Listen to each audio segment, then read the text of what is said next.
আগামী সংসদ নির্বাচনে আবার বিএনপি ক্ষমতায় গেলে শিক্ষা ব্যবস্থার সংস্কার করবে বিএনপি। এমন শিক্ষা ব্যবস্থা করা হবে যেন শিক্ষার্থীরা বাংলাদেশকে নেতৃত্ব দিতে পারে। বিএনপির কেন্দ্রীয় নির্বাহী কমিটির সদস্য অ্যাডভোকেট রুহুল কুদ্দুস তালুকদার দুলু এসব কথা বলেছেন।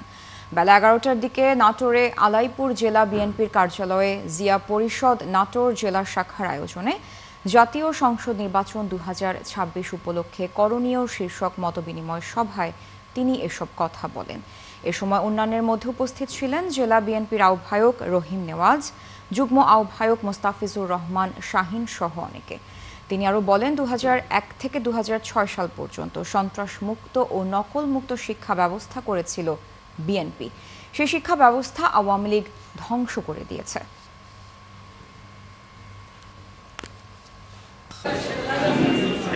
2001 থেকে 2006 সাল পর্যন্ত বাংলাদেশকে একটি নকলমুক্ত শিক্ষা ব্যবস্থা দিয়েছিল। সেই শিক্ষা ব্যবস্থাকে আওয়ামী লীগ ধ্বংস করে দিয়েছে।